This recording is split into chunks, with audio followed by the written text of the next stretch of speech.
How's it going, everyone? My name is Anthony, aka ComicsRGreat, and welcome to the new comic book day haul video for the books that I got on Wednesday, November 10th. So I have about 7 books to go through and a number of cover buys, so I hope you enjoyed the video to the end. So if you like the content of this video, just hit that subscribe button and give me a thumbs up. I really would appreciate it. So without further ado, here are the comics that I read again for the week of Wednesday, November 10th.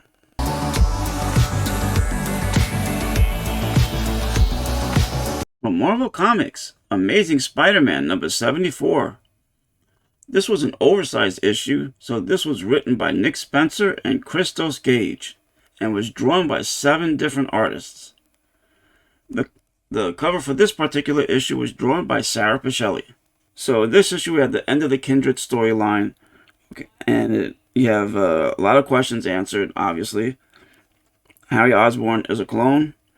The 2 people who are kindred, not 1, 2, they're also clones. It ties up the storyline from J. Michael Straczynski's run way back when he introduced Gwen Stacy's possible children through Norman Osborn. And as you come to find out, those are also clones. He never had children with her. She was never raped. Okay. So all that was put to bed, with a nice little neat bow. So, of course, Harry Osborn dies yet again. And what I find interesting is that throughout this entire battle, you have Mephisto and Doctor Strange essentially placing wagers. And of course, Doctor Strange wins because Spider-Man wins. He overcomes everything. But in the long run, you gotta wonder if Mephisto will win, because let's face it, Peter Parker's broken. He's seen his best friend die again. The supposed children from his first girlfriend are dead. There are so many questions between him and Mary Jane. Even though their bond seems to be unbreakable right now, but you never know what can happen. In any case, it was a decent issue, kind of long. This series definitely could have been a lot shorter. From this point forward, we're going to have different writers, different artists, and Amazing Spider-Man, as we know now, is at 3 times a month, since this issue is actually in the past. I hadn't bought it because it was $9.99, very expensive. I hate these oversized issues, which cost $10, which I think is completely insane. I could see it costing maybe $8, but not $10. But issue number 79, which is the next one, will be coming out on Wednesday, November 17th. From DC Comics, Batman the Imposter number 2 by Mattson Tomlin and Andrea Sorrentino. Alright, so this issue is part 2 of a 3-issue miniseries where there's an imposter Batman running around during Bruce Wayne's first year as the Batman. So, they have, this imposter has a very similar costume, very similar fighting style, except he's killing people. You come to find out that Bruce Wayne, ever since he was a teenager, has been seeing Tessa Thompkins, who's a therapist. Okay, and in the first issue, he accidentally lands in her house, after being knocked out, and she finds out that Batman is Bruce Wayne. So because of that, she tells him that every night he has a standing order that before he goes home, he has to go to her apartment and let her know what's going on. Otherwise, she calls the cops. He doesn't show, she calls. Okay, and that's pretty ballsy if you ask me, for someone who's a therapist. Anyway, so Bruce Wayne meets Detective Blair Wong, and you find out that they have a lot of things in common. They both had their parents murdered in front of them. They both dropped out of an Ivy League school, but one went on to be a cop, one went on to be Batman. And Bruce Wayne starts falling for her, but at the same time, he's using her. He's using her to get information from within the GCPD, and at the same time, he hacked into Wesker's network, computer network, so he could get eyes all over the city to try and find this imposter. And Wesker is this really big real estate tycoon in Gotham City. Okay, he owns a lot of property.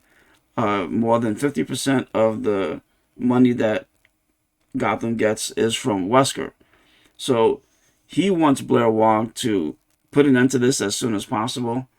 Okay, and even threatens her in a sense, you know, just because he has all this money tied up in Gotham.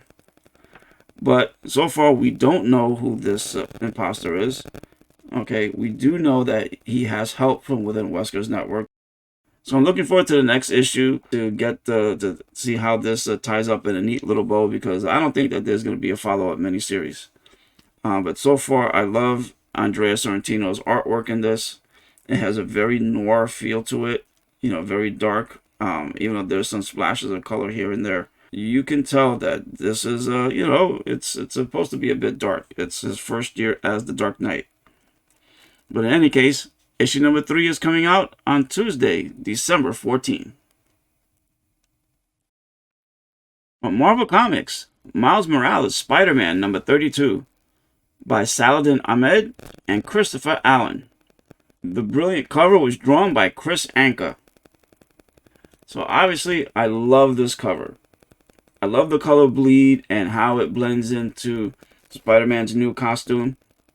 Now, I don't exactly like the costume, but I love how the rose colored and the black all blend together. I know that there's a lot of color bleed covers that have been all the rage in 2021, and Chris Anka does a beautiful job with this one. So in last issue, Miles Morales, who is also Spider-Man, he went out with the Vulture's granddaughter, who is kind of a bad guy, but, you know, she falls sort of head over heels for Miles Morales. And their date gets interrupted by the Taskmaster. Now, what the Taskmaster has to do with them, we sort of find out in this issue. You don't exactly get any clear-cut answers, but Miles Morales, he goes after them. I mean, first he has to get patched up, okay, because he got hammered pretty good. And an ambulance pulls him inside. He gets patched up, and he uses Riri Williams' help to pinpoint exactly where Vulture's granddaughter can be, you know, his little girlfriend. So in any case, he goes after them, finds them, and they duke it out with Taskmaster. And Taskmaster, his only goal was to get one of them to a certain point at a certain time. So during the fight, his watch goes off.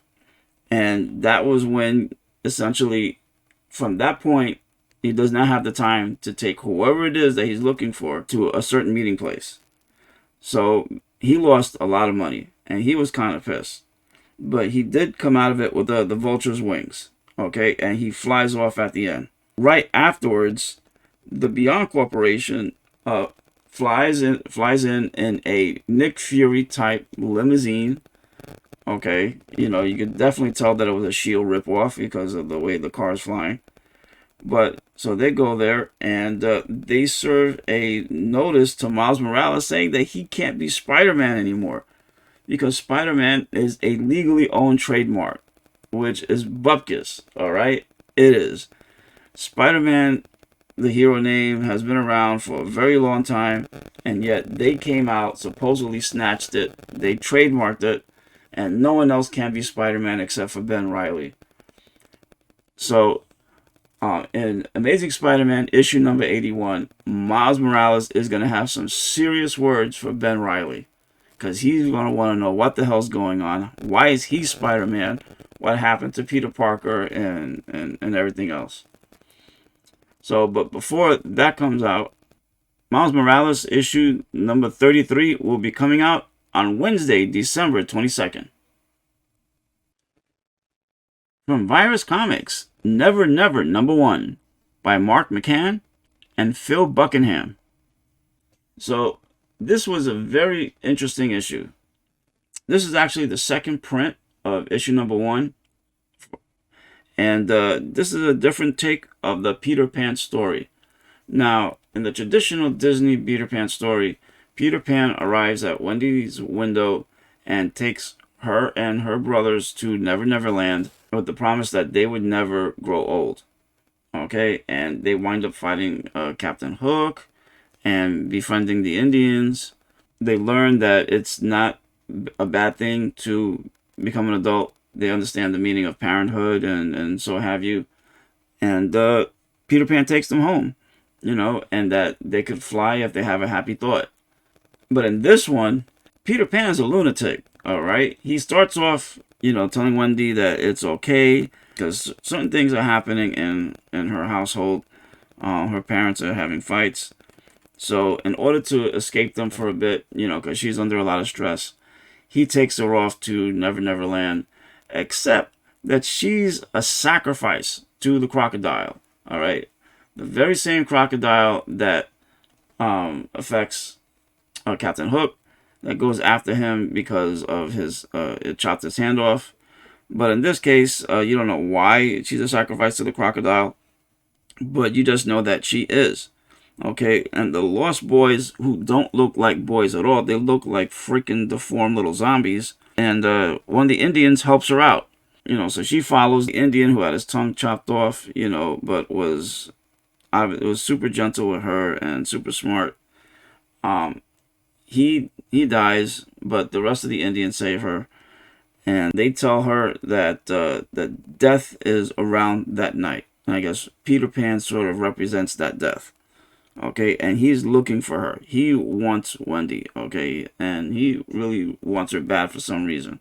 I will definitely probably get the rest of this miniseries, which is another 4 issues, because my interest was piqued from the very beginning. That's why I decided to get the second print of this. I'm not one for really getting comics from Heavy Metal magazine. You know, I heard a lot of great things about it, very interesting things, so I wanted to read it for myself. Figured a second print wasn't too big of an issue, you know. But now that my interest is piqued, I'm eventually gonna have to get issues 2 through 5, and maybe even the first print for issue number 1.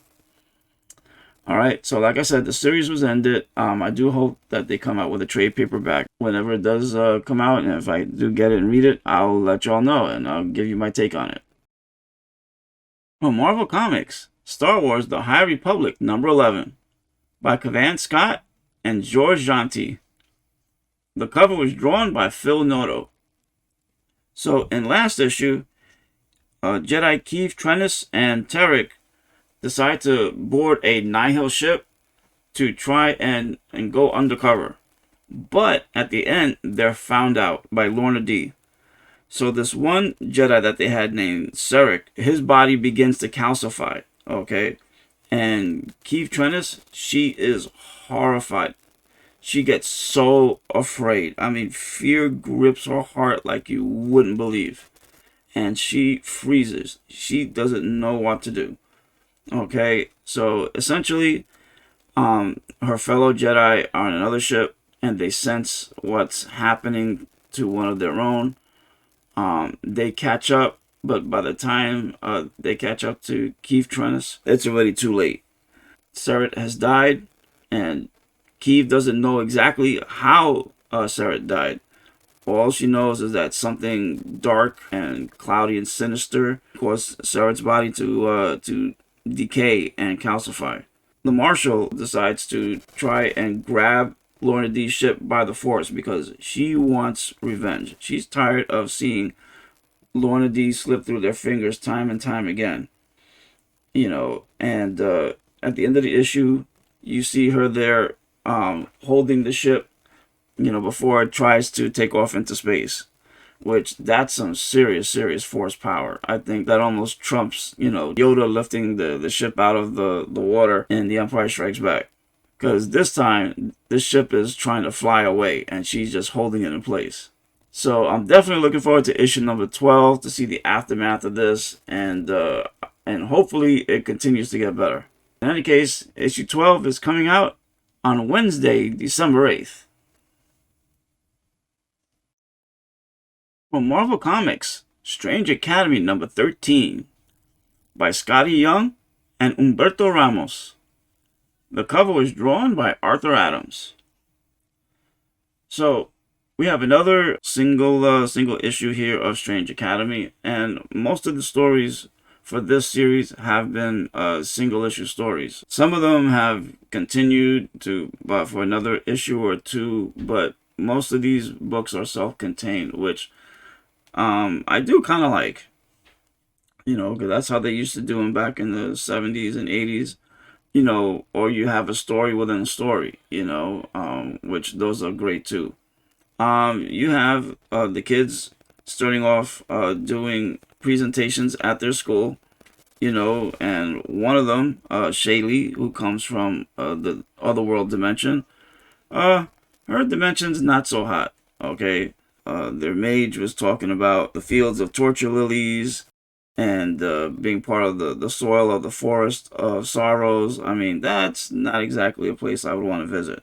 So the kids go on a class trip to New Orleans, with the exception of Emily Bright, who goes downstairs to the basement to talk to this guy called the Imperator. They start to talking, and you know, she realizes that he's trapped there by something that Doctor Strange did, even though it's not entirely his fault. Okay, he did something to help his family. So she uses a wish, I guess that's what part of her power is, to keep his body where it's at, but to send his mind to his family, to have memories of his family, you know, live on in his head. And that obviously works great for him. While the rest of the kids, you know, they're off gallivanting in New Orleans, and you find out the origin of Zoe, another one of the kids, who's actually from New Orleans. I really haven't read most of the stories in this series. You know, I've collected them, but really haven't time to read everything. I'm just now, over the past 3 to 4 weeks, you know, or maybe longer since I've been doing these videos, I've been trying to catch up on my reading, and there's a lot. I'm talking about a lot of books I need to catch up on. I mean, we're talking about 2 to 3 years worth. Okay, so I've got my work cut out for me. But in any case, the cover was done by Arthur Adams, and this book was a hot book on eBay when it came out last week. It was going for 25, 30 bucks, and I think it's still going for about between $30 to $40 now. People were speculating that this was a 1 in 25 ratio book, but it wasn't. It was a 50-50 book. Managed to sell a couple, which I was very happy about, and I kept one for myself for the time being. But in any case, issue number 14 will be coming out on Wednesday, December 8th. Image Comics, watch The Furthest Place From Here #1 by Tyler Boss and Matthew Rosenberg. I know that I placed this book under Comic Reads, but I wanted to talk about this cover in length a little bit just because of who drew it. Okay, so like I said, the book was written by Tyler Boss and was drawn by Matthew Rosenberg, but the cover was drawn by Brian Michael Bendis. Yes, writer extraordinaire Brian Michael Bendis drew this cover. Okay, and I'm sure that it was either done digitally, more than likely. So from what I've seen, slowly but surely, more and more writers are starting to draw some covers. I've seen Chip Zdarsky, you know, obviously the Brian Michael Bendis over here. We've had Frank Miller, who is a writer, also do not just covers, but he's done interiors, but he's more known for his writing work. Todd McFarlane, he started off as a artist, but he became a writer. But still, while he does primarily write, he still does covers every now and then. In fact, he's doing a Batman cover next week. You know, so there are these, you know, writers and artists who are flipping back and forth, and I find it very interesting. I decided to get this because it's Bendis. I don't know when's the next time Bendis will do another cover. I'm sure it will probably be soon, considering that he's gotten a taste of it. You know, I mean, to me, this is a picture of Porky Pig. You know, I mean, I know it's not in exactly Porky Pig. There is a picture of a pig face person inside the book. I didn't really read it. It's a pretty thick book. I only was gonna get the first issue of the series. You know, it's garnered a lot of attention and interest, but I pretty much got this just for this rather interesting cover. But like I said, to me it just looks like Porky Pig. In any case, for those people who are interested in the second issue, number 2 will be coming out on Wednesday, December 22nd. Okay, so I do apologize. I know I cheated with the last book of What's the Furthest Place from Here. So I hope you forgive me, because essentially the next portion of the video I decided to split up into 2 groups.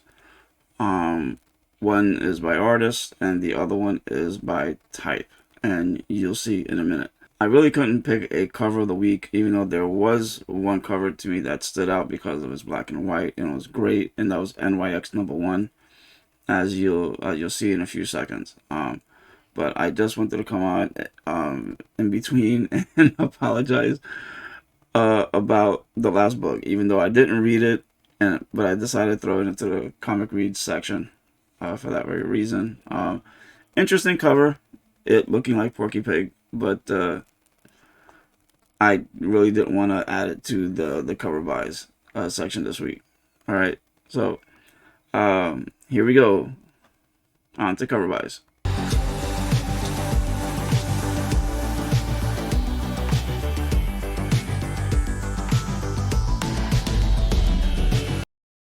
Welcome to the cover buy section of this video. Okay, and I'm gonna do things a little different. So whenever I do cover buys, I normally have about 3 covers, and I talk about each one, and I pick a cover of the week. While I do have a cover of the week, I decided to do this in 2 groups. The first 6 issues that I have, all from this past week, were all done by Rose Besch. Now, Rose Besch, in my opinion, has been doing a great job. She's come on the scene this year and the previous year, I do believe, and she's taken the comic world by storm. These covers that you see here, though, while they're not ratio covers, which is what she's primarily more famous for, they are regular covers. Okay, you know, variant covers like these 2 that you've seen from DC Future State, issue 6 and 7, and these were the cardstock covers. All right, which I really do appreciate, because not everyone can afford a 1 in 25, a 1 in 50, or a store variant of her cover. Okay, you know, but she does an awesome job with it in any case. And I try to collect, you know, 1 or 2 if I can. All right, so this one is from Dynamite Comics, NYX #1, or Nyx, I believe is the character's name. And this is the main color version of Nyx. Okay, and then there was also a black and white, which to me, this was the cover of the week. This black and white version is absolutely amazing. While the color version is great, there's just something about the flames being in black and white that's just breathtaking to me. You know, and she's going forward doing a lot of the Dynamite comics, you know, and some of their variant covers. So I'm looking forward to getting my hands on a number of Besch covers that I can. And this one, you see Vampirella, number 25, which is the end of the current Vampirella series. Okay, and there's also a 1 in 10. To me, this was the week of Besch. Okay, a lot of covers. Even though number 6 was from last month for DC Future State, number 7, Nyx, and Vampirella are all this current week. And then the second part of the cover by section, we have again Nyx #1, but this is the TMNT #1 Homage cover. So Dynamite's gotten into this habit this month of most of their titles, if not all of them, have a TMNT Homage cover. So this is the color version. All right, and then we have the black and white version. While you just have a red skull on top where the X is, but the rest of it is black and white. It definitely gives it a spooky feel to it. Okay, and I managed to get a Vampirella 25 TMNT color homage. I couldn't get the black and white one. Maybe in the near future, if I remember, I'll get the black and white version, but right now, to me, it's not important. I may pick up some of the other Dynamite TMNT homage covers as they come out. We'll see. For now, these are the only ones that I'm interested in. But for the cover by section, yeah, it was, let's go through it again. We got DC Future State number 6, number 7, Nick's one color, black and white, Vampirella number 25 color, and the 1 in 10, all done by Rose Besch. And then next one, TMNT homage, black and white, and the Vampirella 25 TMNT homage. Alright, so if you missed any of these, contact your LCS. Believe me, I wouldn't be surprised, especially if the TMNT covers do go up in value. They tend to, whenever a homage cover does appear of TMNT number 1. TMNT 1 has been one of the hot covers of during the pandemic era. It's skyrocketed in value, and almost any cover that's associated with it. Almost any cover. There are some that are on the wayside a bit, and they really don't do much, but you never know. We're talking, you know, Vampirella, Nyx. Vampirella has been around for a long time, and Nyx, which came out of the Vampirella series recently. So you never know what the value, alright? But like I said, contact your LCS, and good luck. Did you pick up any of the comics that I showed you today in the comic reads or in the cover by section? If you did, please let me know in the comments down below. Also, if you like the content of this video, if you could hit that subscribe button and press the thumbs up, I really would appreciate it. So, I'm going to keep this portion of the video really short. I hope you guys have a great week. Be safe. And remember, comics are great, and so are you. Later.